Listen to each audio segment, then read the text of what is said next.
25 दिनों से हम ये प्रयास कर रहे हैं कि प्राचार्य महोदय से बैठ के हमारी ढंग से वार्ता हो, जिन समस्याओं को लेकर हम उनसे मिलना चाहते हैं। 25 दिनों में 2-4 दिन का मैं कहूंगा नहीं, अधिकांश दिनों में ये स्थितियां रही है कि प्राचार्य महोदय यहां मिले। तो सबसे बड़ी बात तो है कि अगर महाविद्यालय के अंदर कोई समस्या है तो वो विद्यार्थी जाके किसको सुनाने का काम करे, किसे सुनाए? जो लोग आप उनकी गैर मौजूदगी में बैठे हैं उनके पास कर लो, उनके पास ये अधिकार क्षेत्र नहीं है कि वो उन समस्याओं को हल करवाने का काम करें। तो हम किसके पास जाएं?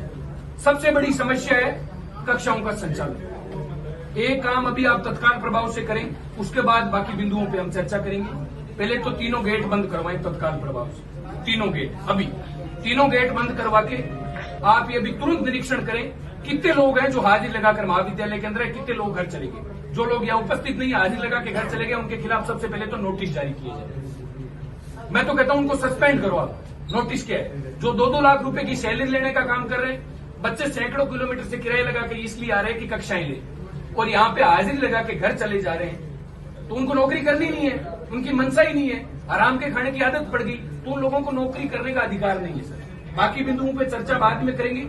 सबसे बड़ी समस्या है कि जो लोग महाविद्यालय के अंदर आकर अपनी हाजिरी लगा के घर जाने का काम कर रहे हैं, चपरासियों को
नहीं है। 25 दिन हो गए, 25 दिन में से केवल 3 दिन प्राचार्य महोदय मिलेंगे, किसके पास जाएं? 25 दिन से अव्यवस्थाओं को लेकर लगातार प्राचार्य के पास जा रहे हैं, प्राचार्य नहीं मिल रहे। उनके पास जितना बार जिले के अंदर कलेक्टर पर होता है उससे ज्यादा बार है। आज वो गूगल गए हुए, अपनी व्यथा, अपनी दुख, अपनी पीड़ा, अपनी समस्या सुनाने के लिए विद्यार्थी किसके पास जाए? किसके पास जाए? प्राचार्य की कुर्सी तो पिछले 25 दिन में से 20 दिन हमने खाली देखी है, तो कुर्सी खाली रहे चाहे चौकी पे रहे, उसमें फर्क क्या है? इसलिए मजबूरी है। हमने कोई इस कुर्सी के साथ तोड़फोड़ नहीं की, हमने शांतिपूर्ण तरीके से ये संदेश दिया है पूरे जिले के अंदर कि जो आदमी प्राचार्य कक्ष के अंदर नहीं बैठ सकता वो कुर्सी रहे या नहीं रहे उसमें से कोई फर्क नहीं है। हम इस रास्ते के पक्षधर नहीं है, हम लोकतांत्रिक रूप से शांतिपूर्ण तरीके से आंदोलन करने वाले लोग हैं, लेकिन मजबूरी कर दी। जब पानी सर के ऊपर से गुजरता है तो किसके पास जाए?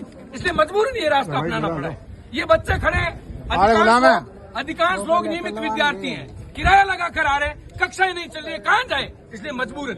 और सब लोग इस कुर्सी से निवेदन कर रहे हैं कि प्राचार्य महोदय आके बैठे, कम से कम हमारी व्यथा, हमारी पीड़ा तो सुने। हम किसको सुनाने के लिए जाएं? लोगों का धन्यवाद देना चाहता हूं कि आप सब लोग एक छोटे से संदेश पर पहुंचे हैं। बड़ा ही गंभीर विषय था, और आखिर प्रदर्शन का रास्ता क्यों अपनाना पड़ता है, यहां खड़ा एक एक साथी इस बात को जानता है। छात्र संघ चुनाव होते ही जिस दिन परिणाम की घोषणा हुई, परिणाम की घोषणा होते ही अगले दिन ही हमारा ये प्रयास रहा कि सुचारू रूप से कक्षाएं शुरू हो।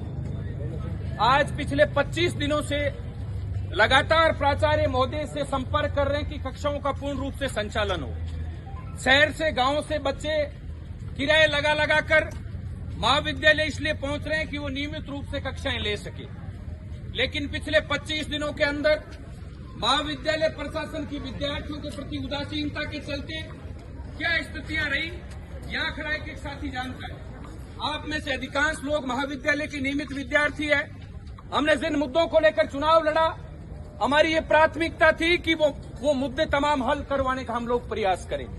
आप सब लोग जानते हैं हमारी प्राथमिकता सबसे बड़ी यही रहती है कि महाविद्यालय के अंदर केवल पढ़ाई का माहौल हो।